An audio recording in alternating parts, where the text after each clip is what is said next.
The Sociology of Freedom. Manifesto of the Democratic Civilization. Volume 3. Written by Abdullah Öcalan.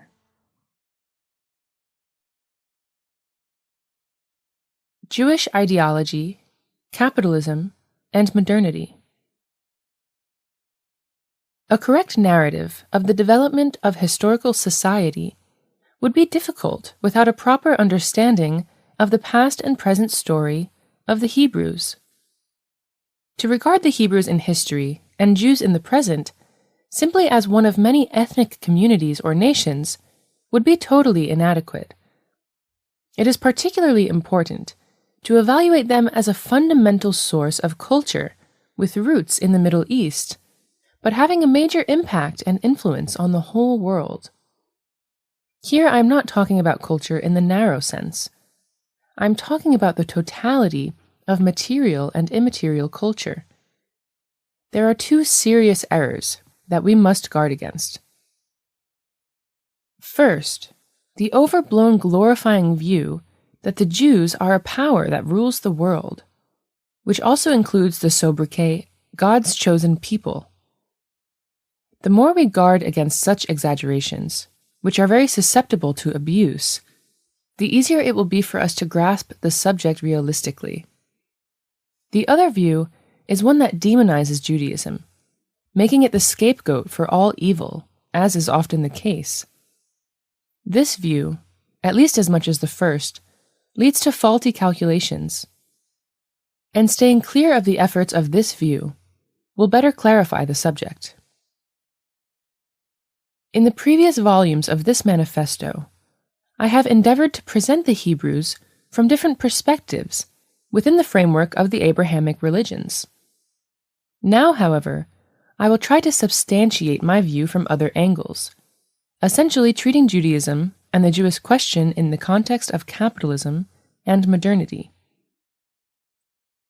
The Jewish diaspora and its scattering around the world began after the second destruction of the Temple in Jerusalem, around 70 CE, and had significant consequences in the Middle East, Europe, and eventually the whole world.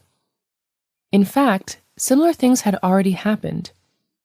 The problems caused by the exodus of the prophet Abraham from Urfa to the vicinity of Jerusalem have a continued and increased impact on a world scale. The Egyptian adventure of his descendants, the events surrounding Joseph, and the exodus of Moses from Egypt have left their mark on the world. The compilation of the Holy Scripture, even before that the establishment of the first kingdom of the Hebrews, the Babylonian exile, and the relations with the Persians and Greeks that began at that time, all had important consequences.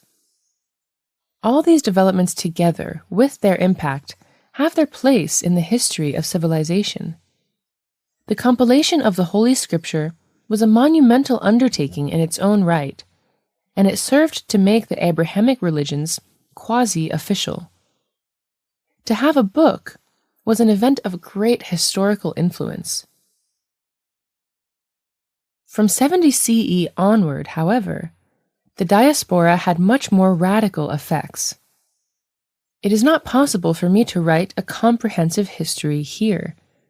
I will have to content myself with a very brief assessment. It is generally accepted, for example, that as a result of diaspora and migration, there was a division into Sephardim in the east and Ashkenazim in the west. The influences were correspondingly different. The Eastern Jews first spread to present-day Syria, Iraq, Iran, and the shores of the Caspian Sea, in Russia, and probably later to Central Asia, where they lived in significant colonies. There was also constant migration to and colony building in the West, in the sphere of influence of the Roman Empire, from North Africa to Eastern Europe, from the Iberian Peninsula to the Balkans.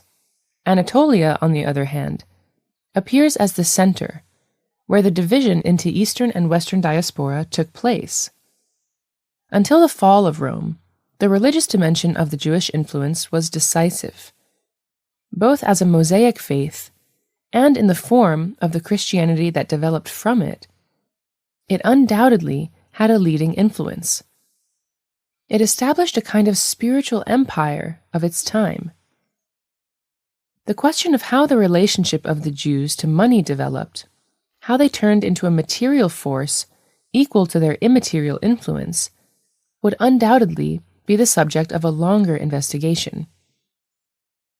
One strategic issue they tackled was immaterial culture, including religion, literature, and science, while their second strategic effort was at the level of material culture. Both are historically significant.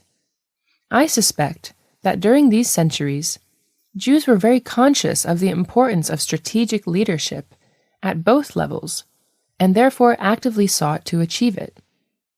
The main reason for this was their concrete living conditions. Their small number, their position in the clasp of two civilizations, one with Western roots and the other with Eastern roots, and their awareness of themselves as God's chosen people, required a constant strategic search. Their small population, their migration, their holy faith, and the constant threat of massacres sharpened their awareness of what they were doing and forced them to develop liberation strategies. Their way of life required them to think strategically and develop instruments of liberation. Otherwise, as happened to thousands of other tribes, they would have disappeared. In this situation, their only salvation was constant resistance, which requires two things: faith and material means. Faith is the spiritual strategic element, money the material. Therefore, in Judaism, religion and money have become two indispensable resources that unite in the goal of liberation. If we look for the reason for the sovereignty of the Jews in questions of money and religion and meaning, the answer is clear. They have no other choice. Their circumstances require constant resistance if they are not to disappear, as well as to ensure a decent quality of life. Without strategies for liberation, and without money as strategic material potential, continued resistance would be a difficult art. To resist without these resources, you have to either be in the desert like the Arabs, or the mountains like the Kurds. The Jews have access to neither. What remains are ideological and material resources. Although still debated, it seems quite clear that Christians within Rome played a major role in its collapse. In light of the Jewish roots of the very first Christians, Jesus of Nazareth, the role of a wing of the Jews in decline of Rome is indisputable. In a sense, they took revenge for the double destruction of the temple in the Jewish capital of Jerusalem. Also, the beheading of St. Paul in Rome could not go unanswered. The fact that thousands of Christians were crucified or thrown to the lions was, so to speak, part of their resistance. The first successful offensive of the diaspora was to use Christianity as a strategic spiritual force.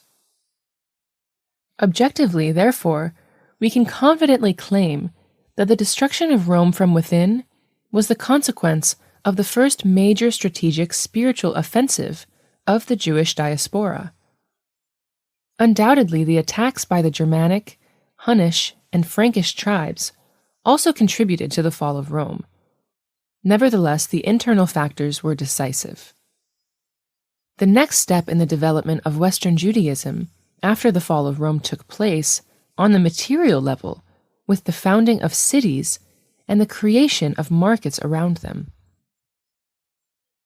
The increase in commodity, money, and trade relations provided the Jews with the opportunity to make a second move in which money was of strategic importance.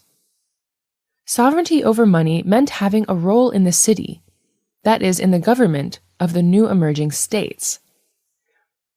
But by the 10th century, the spiritual conquest of Europe, its Christianization, was complete. This conquest was to have a strong indirect influence on the Jews, both positively and negatively. The positive aspect was the conquest of Europe by an Abrahamic religion. The negative side was that the Mosaic faith, as a limited tribal religion, was increasingly cornered. From pagan tribal Europe to the times of Hitler, and even until today, people have claimed that the spiritual power of the Mosaic faith and the financial power of Judaism is behind its many problems and crises. The decisions of the Third Lateran Council of 1179, which forced Jews into ghettos for the first time, were a consequence of this. From the 10th century onward, Judaism continued to develop as Europe's strategic ideological and material force. In new cities, one of the rich and one of the intellectuals was often a Jew. This inevitably led to envy, contradictions, and conflicts. The formation of the first ghettos was a harbinger of future developments. In view of this new situation, Jews developed new strategies and tactics. Conversion and the secular laicist movement. Both were to have profound consequences. With these two new strategic moves, however, Jews initially successfully emerged from the Middle Ages. We must not forget that Abraham and Moses had already used the strategy of formally turning away from an earlier religion. The exoduses of Abraham from Orpha and Moses from Egypt can be seen as strategic spiritual offensives. The Masonic lodges, founded by, among others, Jewish stonemasons in the Middle Ages, can be imagined as the first secular laicist movement. In Amsterdam, one of the original temples of capitalist modernity, the great Jewish philosopher Baruch Spinoza became the mastermind of the first great secular laicist philosophical awakening. Laicism is a hotly debated topic in Turkey and other countries designated as Muslim. I think that terms such as capitalist society or socialist country are propaganda terms, and that terms such as secular, Muslim, Christian, or Buddhist country are also used with similar intentions. For societies, I find descriptions addressing whether or not they are moral and political societies to be a more realistic approach. Laicism, in the sense of secularization, had a positive function in creating a distance and liberation from religious dogmatism. However, if laicism is used in the sense of laïcité in French or laiklik in Turkish, it can itself quickly become a dogmatic antipode. Laicism in this sense is no longer very different from other religionisms. The stronger anti-Judaism becomes, the more conversions of faith increase. Before I continue with the description of Judaism in the era of the nation-state, I must address the extremely influential and interesting events in the Middle and Far East. Until the emergence of Islam, Jews had good relations with the Persian Sasanian state. It is said that Jews had a great influence in the palaces. Esther, the first prophets mentioned in the Holy Scripture, was known to have played an important role in the Sasanian palace. It is likely that Jews were important for commercial and financial affairs, as well as for ideological developments in the empire. Cyrus, founder of the Persian Empire, had liberated the Jews, which served to create a strong tradition. In the history of Iran, Judaism has always been a force not to be underestimated. This is similar for Arabia, North Africa, and even East Africa, especially Ethiopia. The Jewish influence on all developments in material and immaterial culture should also not be underestimated. At the time of origin of Islam, the Jews emerged as a religious trading group with possessions in the fertile regions. They were apparently the most important of the non-Arab Semitic groups. the Assyrians found themselves in a situation similar to that of the Jews. In a sense, with the Islamic awakening, the Arabs pursued, among other things, the goal of establishing their own trade and power monopolies opposing Jewish monopoly. That Islam is strongly influenced by Judaism only confirms this. We can compare this with the establishment of the nation-state in capitalist modernity. The Arabs responded to medieval modernity with Islam. This fact underlies the ideology and material conflict with Jews and Judaism. We must point out that the class dimension played a major role in the Islamic awakening, as did the ethnic dimension. The rapid spread of Islam and the harsh way the initial resistance of the Jews was crushed left the Jews fearing another catastrophe, like that they had under the Roman rule. They had two options: another exile or conversion. Some Jews probably fled to Iran, North Africa, and Anatolia. Others superficially accepted Islam, but disguised themselves and practiced taqiyya, thus going in the direction of becoming donmeh. It is very likely that Jewish converts were involved in many uprisings and denominational movements against the chauvinist Sunni Arab rulers. The involvement of Jews in the emergence of a number of oppositional currents, particularly in Iran and Mesopotamia, is certainly a subject worthy of more research.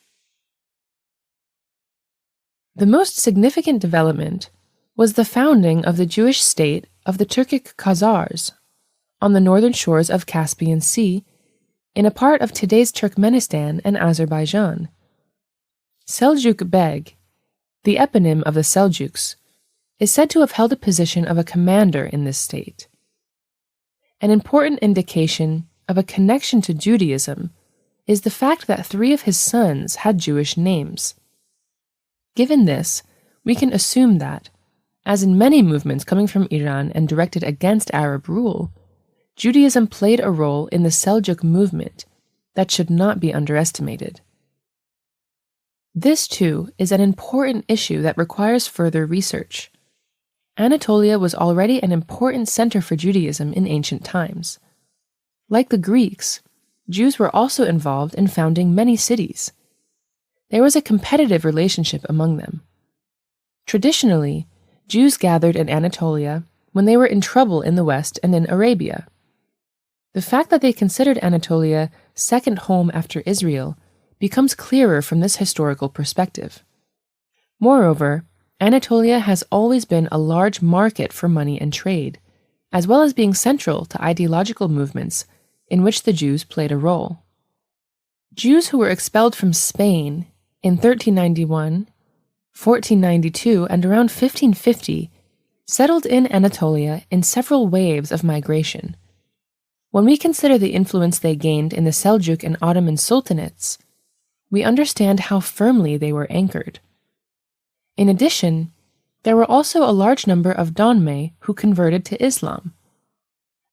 Within this donmeh movement, Sabbatianism played a role from about 1650 onward. Sabbatians gained considerable influence over Ottoman monetary and financial policies. Perhaps they were also teachers who helped the Ottomans understand the importance of money and trade. Although there were occasional serious conflicts and the confiscation of their property, their role in the appointment and removal of numerous sultans cannot be denied. It turns out that conversion was the third strategic departure necessary for Judaism to survive. Without converting, the Jews could not have maintained their existence, either within the Muslim majority in the East or the Christian majority in the West. Conversion should be seen as a survival strategy. As long as religious dogmatism persists and does not recognize freedom of expression, as with other similar ideologies, tendencies toward renegating and conversion will inevitably arise. With the help of these strategies, the Jewish managed to survive the Middle Ages. As well as in staying alive, their ideological power also allowed them to influence the spiritual sphere. The large number of Jewish intellectuals, writers, thinkers, ideologues, and scientists is connected with the intellectual leadership for which they always felt a need. That a number of religious, philosophical, and scientific movements developed in Judaism is an indispensable aspect of their survival strategy. The conversion strategy would develop its true significance in the age of nation-states. England, as the first nation-state, is key to understanding this. The kings of the two great powers, Spain and France, who massacred and exiled both Jews and those who had converted from Catholicism to Protestantism, tried everything in the 16th century, including war, to neutralize England in Europe and prevent its rise. The Jews were safest in Izmir, Amsterdam, and London. They maintained close relations with each other, and there were also efforts to forge an alliance between England, Netherlands, and the Ottomans. In the 16th century, they increasingly made London their center, a position it continues to hold until this day. It was in this century that the construction of the nation-state began in England. As pointed out earlier, the nation-state means that not only the cadres of the state but all citizens have a common ideological framework, as in a religion, with citizenship making every member of society also a member of the state. This means the further development of a characteristic that the Hebrew tribe had always had, first as a people, then as a nation-state. The Hebrews, first as a tribe, then as a people, and finally as a nation, form a whole, both ethnically and religiously. More precisely, ethnicity is at the same time religiosity, and religiosity is ethnicity. Moreover, regardless of the division between those who rule and those who are ruled, they share a common goal. To put it clearly, nation-statism derives from Hebrew tribal ideology, which has been adopted in a modified and adapted form by all other peoples and nations. This is my personal interpretation, and I consider it important. The modern capitalist state, organized on the basis of Hebrew tribal ideology, presents itself as a nation-state, currently Israel. More importantly, in ideological, not racial terms, the core of any nation-state is of a Zionist character. The nation-state is the state form that Judaism has taken as its model in capitalist modernity. Werner Sombart probably exaggerates when he considers capitalism to be a work of Judaism. The great British philosopher of history, R.G. Collingwood, on the other hand, when he remarked on the definition of nation-state nationalism, that Jewish universalism has triumphed, but in the person of the one behind their genocide. He wanted, in my opinion, to express just this fact. The nation-state has won. This victory is based on Jewish ideology. But with the nation-state, it has ultimately created the perpetrator of the genocide of its own people. This statement is significant and explains a general characteristic of nationalism. Every nationalism is Zionist. So Arab nationalism is also Zionist. It is not wrong to define Palestinian, Turkish, Kurdish, and Iranian Shiite nationalism as essentially forms of Jewish ideology, primarily used by nationalist monopolies.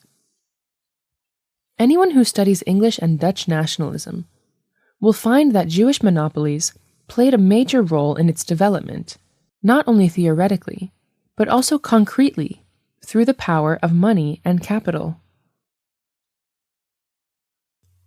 We must not consider this to be a conspiracy, or to be motivated by any ulterior motive. Jews, as merchants and bankers, concentrated a lot of capital in their hands and made enormous investments in the construction of every nation-state, thereby gaining a place to live. The nation-state led to the rapid growth of Jewish capital. If Werner Sombart had described the role of the Jews in the development of capitalism in this way, he might have been closer to the facts. As Jewish capital grew around the world, it of course produced its own counterpart. That is the origin of the present conflict between national monopolies and supranational monopolies. It is clear that while doing a historical service to the birth of the nation-state on the basis of their traditional ideological line, the Jewish accumulators of capital, always aware of their past difficulties, objectively laid the foundations for the genocide that would target the Jewish communities, which were not aware of what was going on and cannot be blamed for it. This is in a way reminiscent of Jesus and Judas Iscariot, who betrayed him. The Jews, who for 300 years mobilized their material and immaterial cultures, were convinced German nationalists until Hitler's period. The greatest Zionist nationalists were in various respects also the greatest representatives of German nationalism. Russia and the Ottoman Empire and Turkey are among the many similar examples that could be cited. The Jewish universalism, of which Collingwood speaks, had triumphed, but only by simultaneously creating those who perpetrated the genocide of the Jews and committed physical and cultural genocide throughout the world. Because of the importance of this issue, we must look at it more closely. Judaism is perhaps one of the first examples of a historical society identity in which ethnic and religious characteristics are ideologically intertwined. From Abraham to the present day, it has preserved this particularity.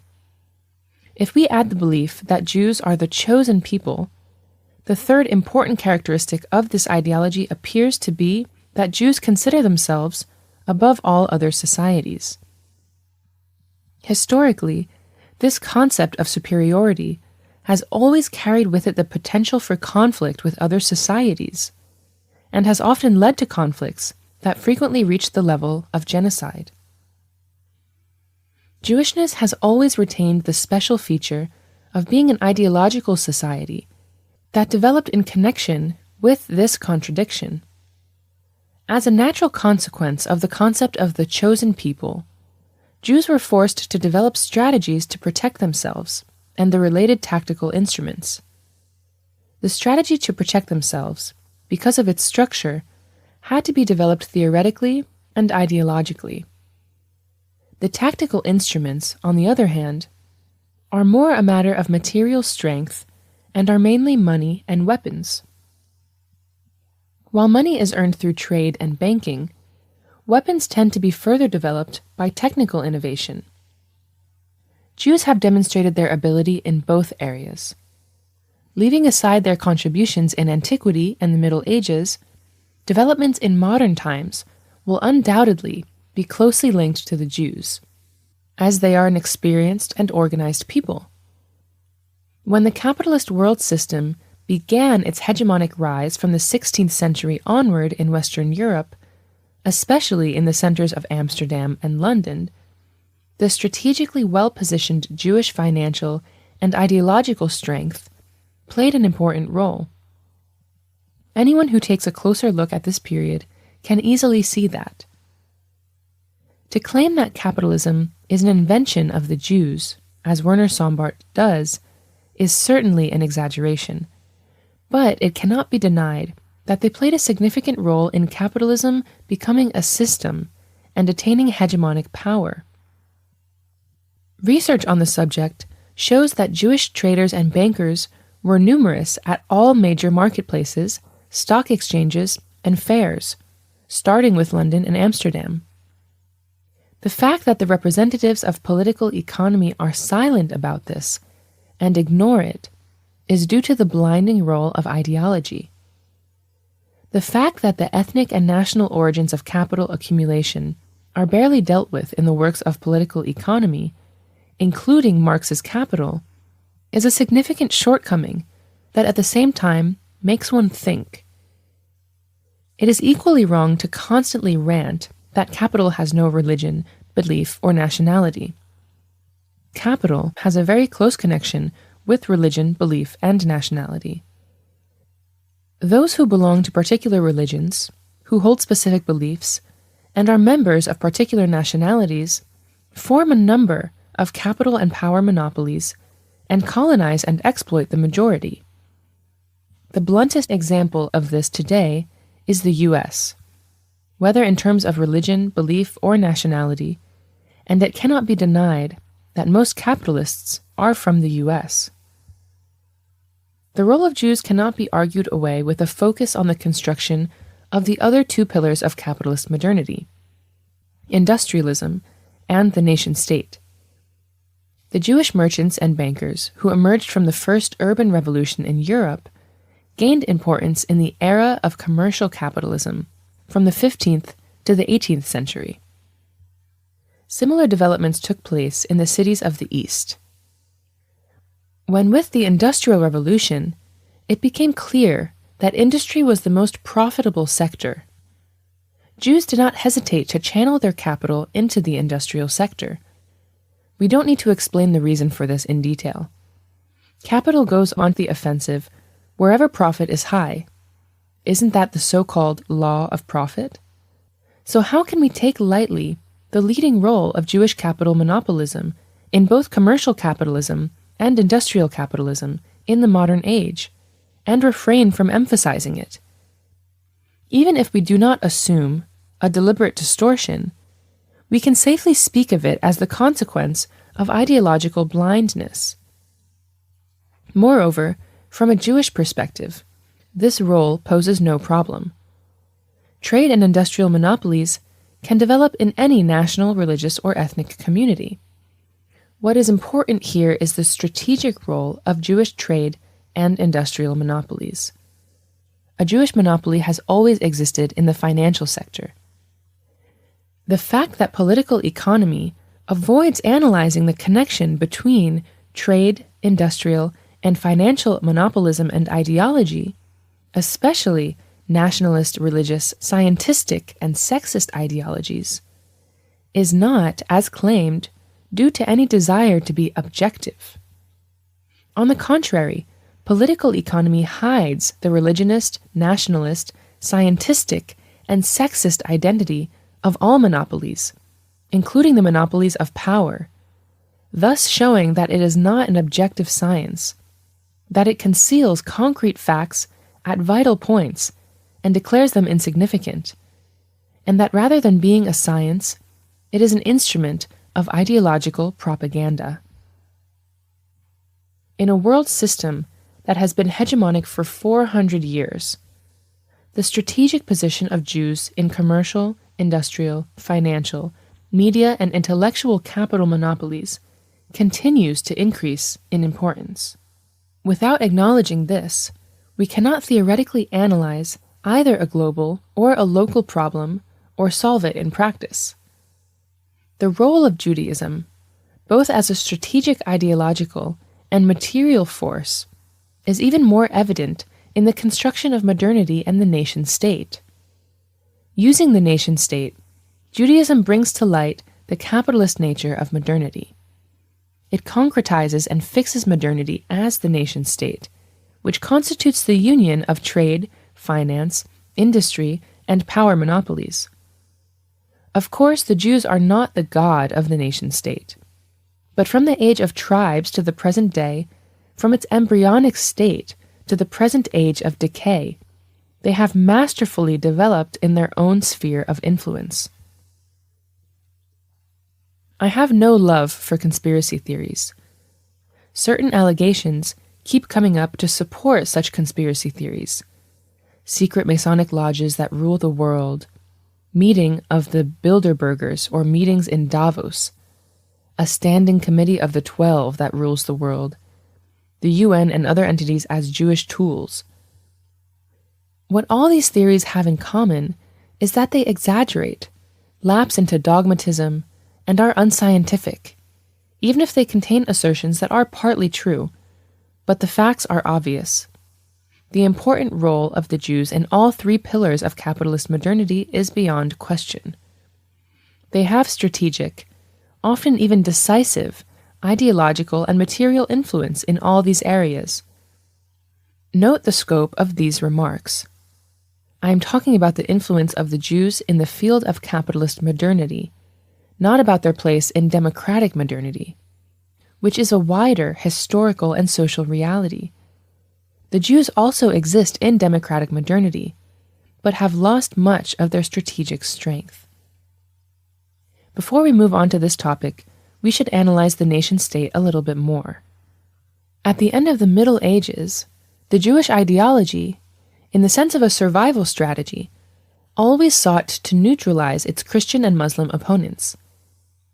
The nation-state, the concentrated form of all trade, financial, industrial, and ideological monopolies, as well as monopolies of power, together with the worship of the national god always contained within it, confronts us here as the most suitable model for a survival strategy. In the nation-state, laicism fulfills the function of the Jewish national god Rab. Concepts developed by Jewish Freemasonry are significant in this regard. In this sense, the nation-state is Judaism's most important tool for universal governance. To dissolve the French and Spanish empires through Anglo-Saxon monopolies, Jewish monopolies made effective use of the nation-state model. The French and Spanish empires had developed malevolent plans to subdue their other two powers, Netherlands and England. Netherlands and England were threatened with massacres and faced the danger of being effaced from history. The nation-state, as the most highly concentrated and unified monopoly power, became the model for success in the fight against Spanish and French monopolism, which were not equivalently organized, but tried to achieve their goals within the traditions of medieval empires. In his famous work, The Modern World System, Emanuel Wallerstein explains that the nation-state was the main factor in England's superiority over France, thereby highlighting the importance of this factor.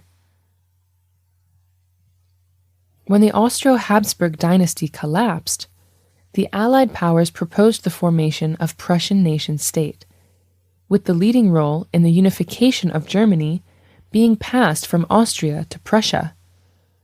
At the time of the French Revolution, London was the center of opposition to the French king, England's traditional enemy. The Freemasons played an important role in the revolution, in which the king lost his head. In the preceding revolutions in Netherlands and England, there had been similar liquidations. The same game was played against the Prussian nation-state, which wanted to replace France as the new hegemonic power. Even Marx, an opponent, lived in London.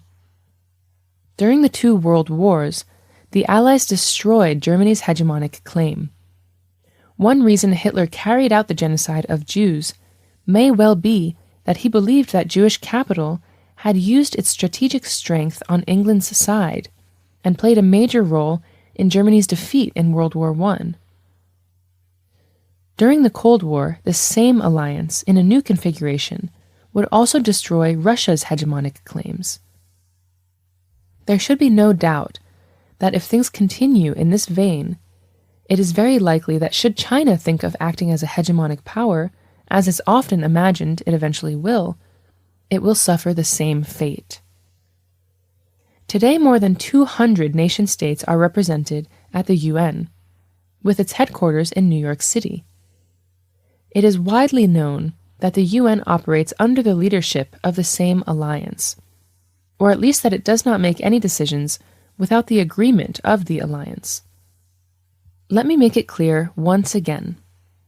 These 200 nation-states are not run by Zionists or any other Jewish power, but they, including the mortal enemies of Israel, the nation-state of Iran, and the Arabic nation-states, were also founded on the basis of the Jewish nationalist paradigm, and in the hands of the same core alliance, their threads have been interwoven over the course of 400 years. Even if there is not a single Jew in a nation-state's elite, its scope for independent action is still extremely limited, either for paradigmatic reasons or because of concrete arrangements made by the alliance.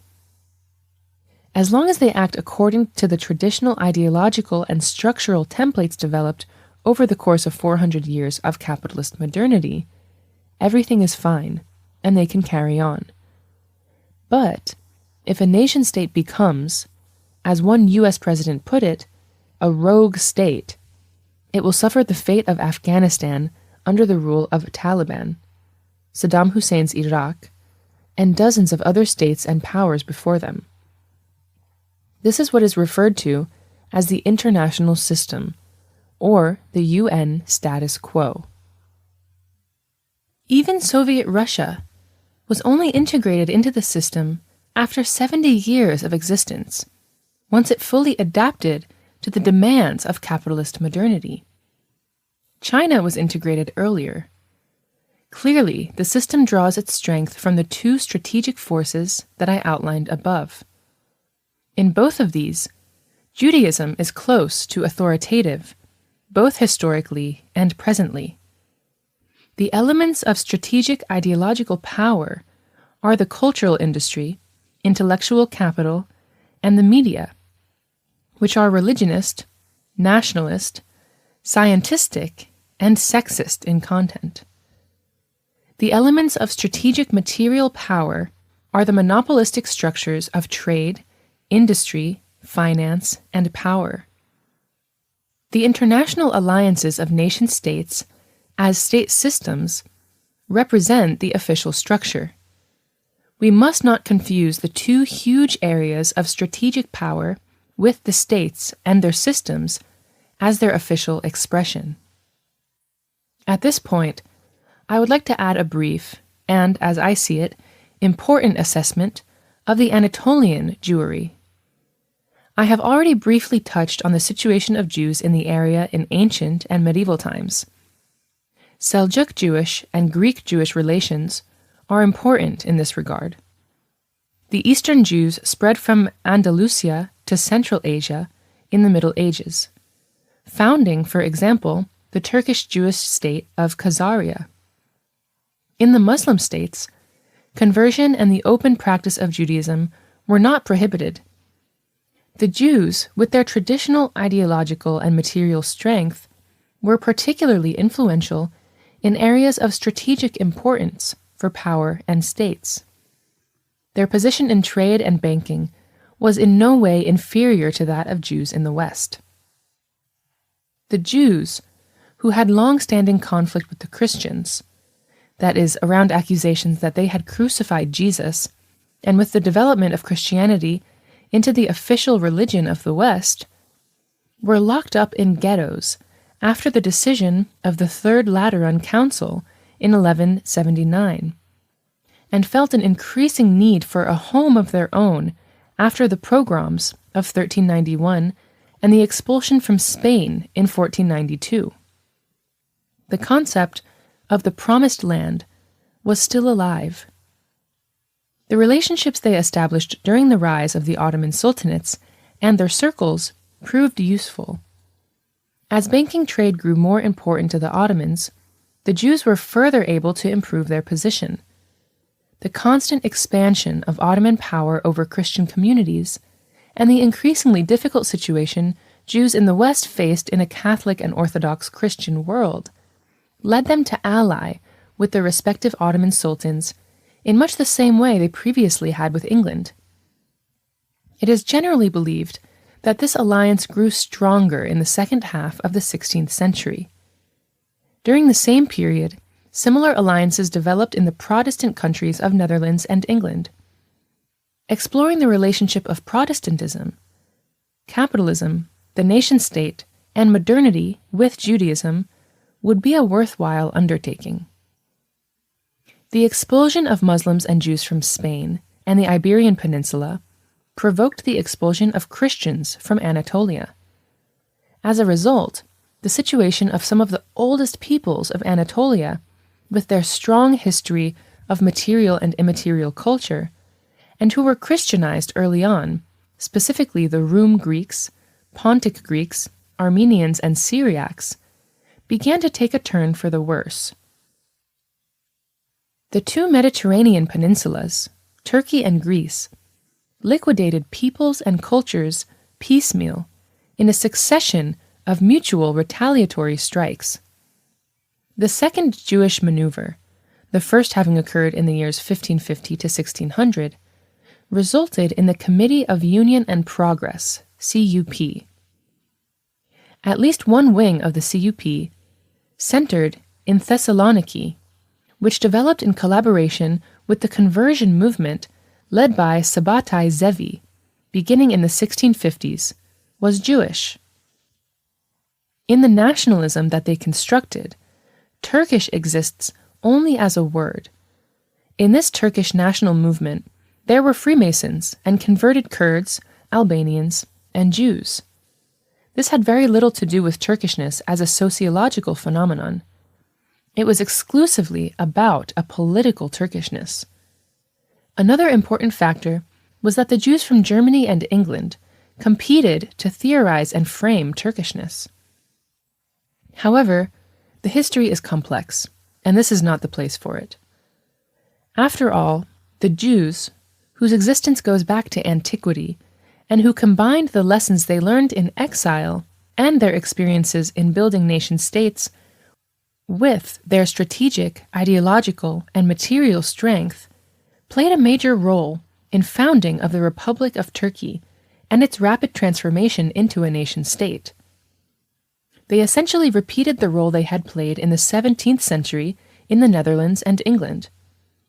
To present this rapid transformation of the Republic into a nation-state, and the cultural liquidation of traditional Islam and the Kurds, which began after the liquidation of Anatolian Christians, merely as a nation-building project of the Turks would be a serious mistake. The topic is more nuanced and is related to the fact that the Jews accepted Anatolia as their Jewish home before turning to Israel.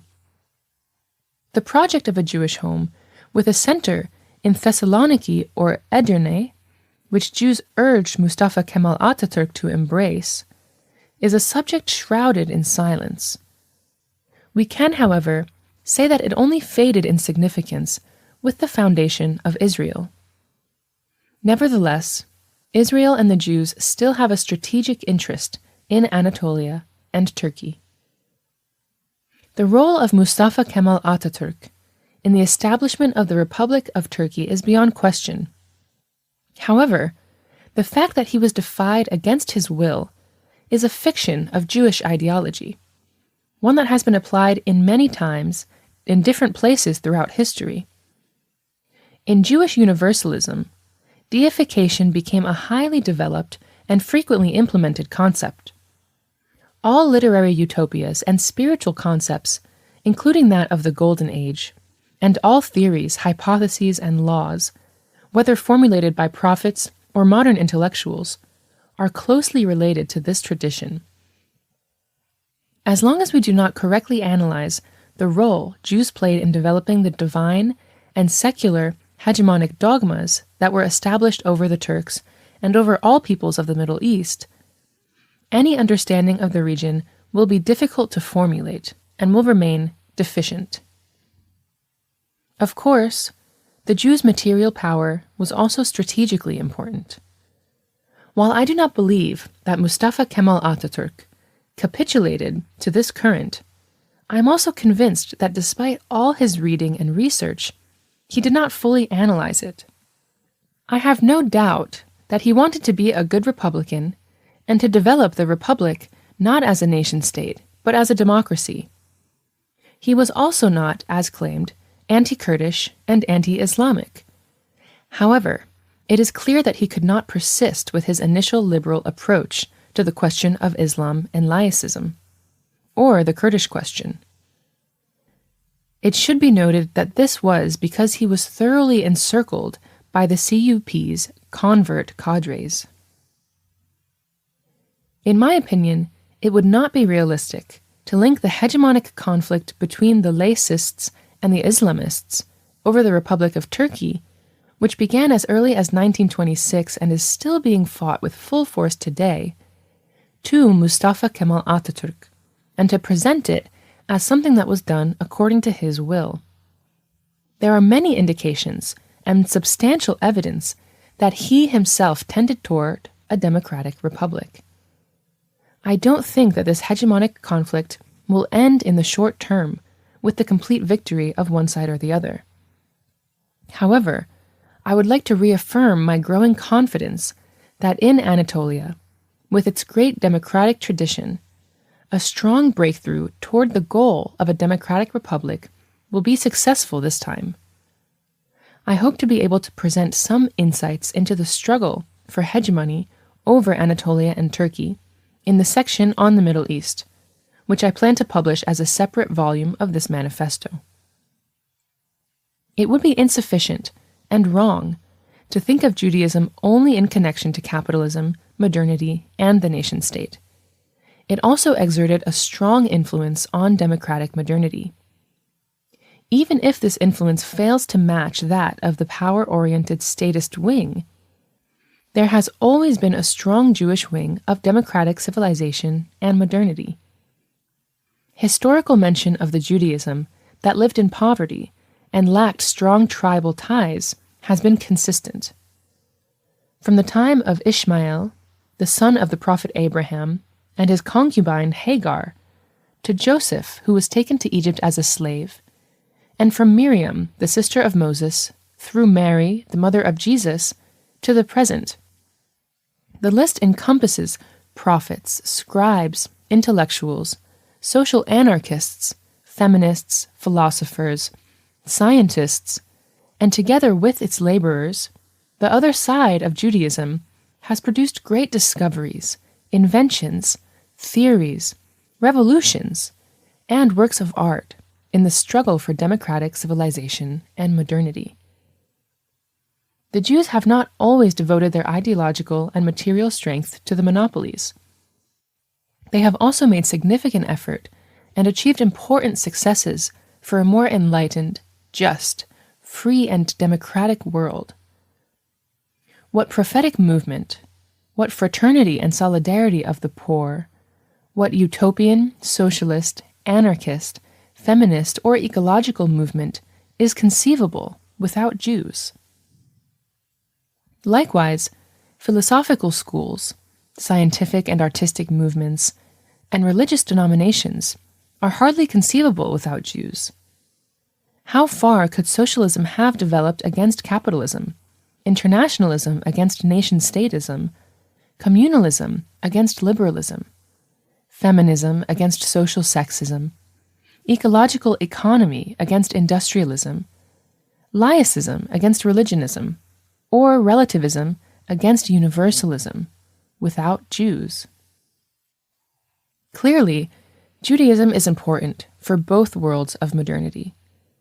At key periods in history, as well as today, Jews have retained their significance. Nevertheless, the Jewish question still exists. As mentioned above, either considering the Jews to be God's chosen community, or ascribing to them a scapegoat role, leads to serious misjudgments and dangerous consequences, as we have experienced aplenty. This is why I consider it necessary to at least briefly outline this important topic.